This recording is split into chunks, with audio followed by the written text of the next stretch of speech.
Hey guys, welcome back to my YouTube channel. आखिरकार अस्मील साहब को सब कुछ पता चल चुका है कि तैयबा वाकई में गलत है। और जैसे ये सब कुछ अस्मील साहब की फुप्पो के पास जाकर ख़बर पहुंचती है तो अब उसका रिएक्शन क्या होगा।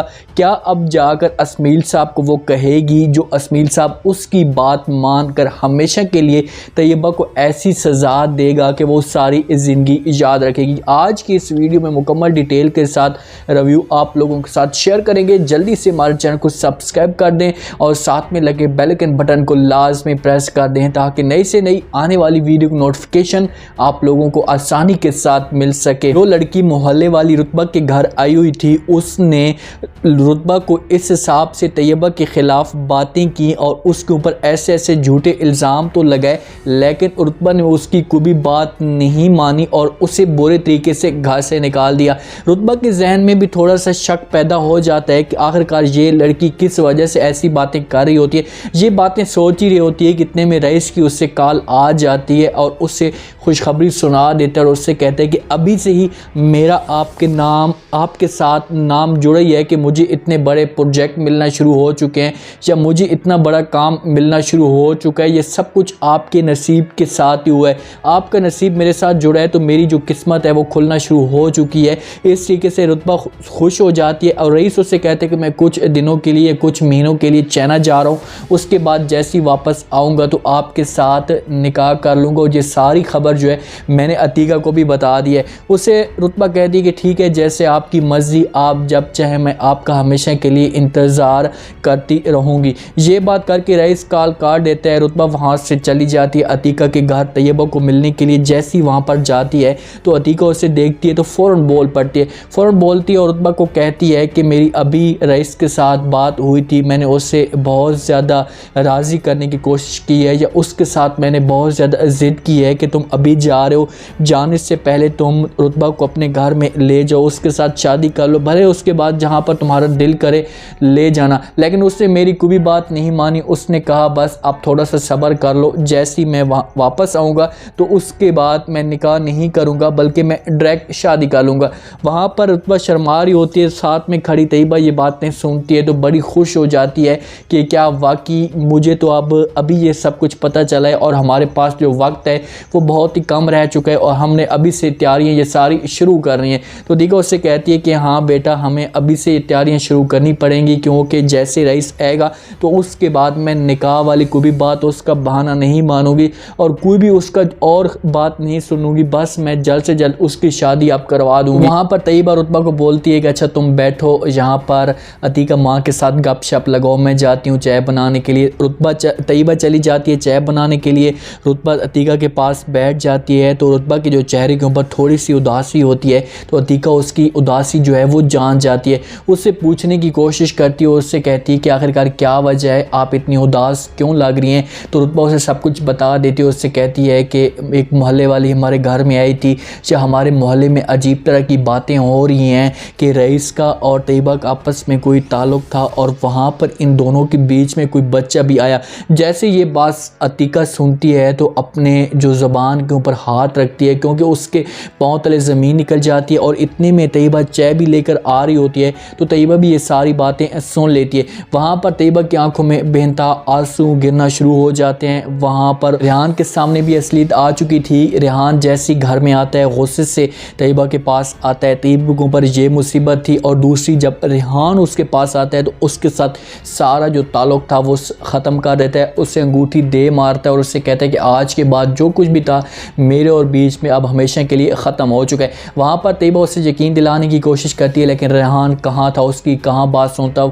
अपने घर में जाता है, तैयबा उसके पीछे भागती भागती उसके घर पर पहुँच तो जाती है लेकिन रेहान दरवाज़ा बंद कर देता है। अतीका उसे वापस ले आती है। पूरे जो मोहल्ले वाले होते हैं सारे इनके ऊपर बातें कर रहे होते हैं, इसके ऊपर थू थू कर रहे होते हैं, सब कोई देख रहे होते हैं कि वाकई कोई बात थी जो तैयबा इस वक्त इतनी जलीलो ख्वार हो रही है। जैसे अस्मील साहब को ये बात पता चलती है तो अस्मील साहब पहले घर में आता है, बहुत ज़्यादा गुस्से में होता है और उसके बाद फुप्पो के पास चला जाता है, उस बंदे के पास जाता है जिसने खुद आग लगाई थी, उसके पास जाता है और उसके पास जाकर बैठ जाता है और अपनी आंखों में आंसू गिराना शुरू कर देता है। उसे सब कुछ बता देता है और उससे कहता है कि तैयबा तो बीमार थी, हॉस्पिटल में गई थी, लेकिन लोगों ने ऐसी बातें की हैं कि मुझे अब कुछ भी समझ नहीं आती कि मैं क्या करूं, आप खुद ही बताएं कि क्या ये वाकई सच है। तो उसकी फुप्पो को ऐसी बातें को लिए या ऐसी बातों के लिए उसे बहाना चाहिए था, क्योंकि वो चाहती थी कि तैयबा की शादी जल्द से जल्द शादी हो और इस घर से उसकी जान छूट जाए।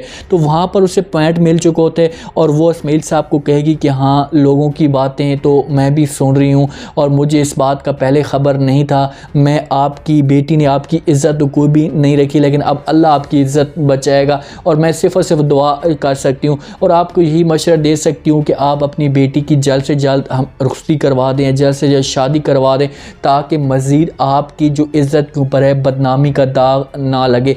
तो अस्मील साहब के जहन में बात बैठ चुकी होती है। तो यहाँ पर यह भी हो सकता है कि अस्मील साहब उससे कहे कि इस वक्त कौन मेरे साथ शादी कर सकता है, ये कौन मेरी बेटी को अपनाएगा। तो वहाँ पर उसकी फप्पो से कहती है कि शब्बो है ना, शब्बो हर लिहाज से उसके साथ शादी करने के लिए तैयार है, शब्बो वैसे भी उसके साथ शादी करने के लिए तैयार है। जब मुसीबत आती है तो उसके जो साथ होता है सिर्फ शब्बो खड़ा होता है, रेहान तो उसे हमेशा के लिए छोड़कर चला जाता है। अस्मील साहब गुस्से से जाता है घर, वहाँ पर अपनी बेटी को, अपनी बेगम को बातें सुनाना शुरू कर देता है, उसके ऊपर तरह तरह के इल्ज़ाम लगाता है और अपनी बेटी को कहता है कि जो लोग बातें कह रहे हैं बहर में, मुझे ऐसा लग रहा है कि वो वाकई सच में कह रहे हैं और तुम हमेशा के लिए गलत हो और गलत ही रहोगी। क्योंकि तैयबा उससे कहती है कि नहीं अबू जान, ऐसी कोई भी बात नहीं है, मेरा आप यकीन करो। लेकिन अस्मीर साहब उसकी कोई भी बात नहीं सुनता और गुस्से से वहाँ से चला जाता है। अस्मीर साहब आएगा, लाजमी बात है, आकर अपनी बेगम को उसने जो बातें सुनाई हैं कि तुमने सौतेली माँ का जो था किरदार अदा किया है, तुमने अगर इस तुम्हारी अपनी बेटी होती तो तुम उससे कभी भी वहाँ पर ना भेजती,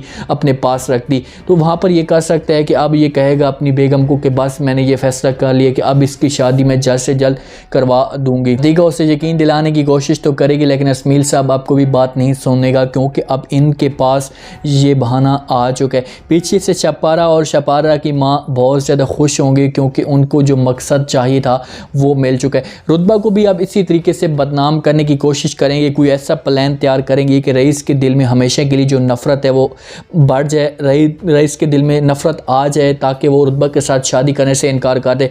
जब रईस का घर आएगा तो लाजमी बात है उसकी फुप्पो और शपारा उसे बातों में घुमाने की कोशिश करेंगे कि भाई ये लड़की ठीक नहीं है, अब इसके से बच कर रहो, आपके लिए बेहतर होगा, बदतमीज़ लड़की है। और आप देखें कि तैयबा की ये दोस्त है, तो तैयबा के ऊपर इतने बड़े इल्ज़ाम हैं, तो इसके ऊपर कौन कौन से इल्ज़ाम होंगे जब आपके सामने असलियत आ जाएगी।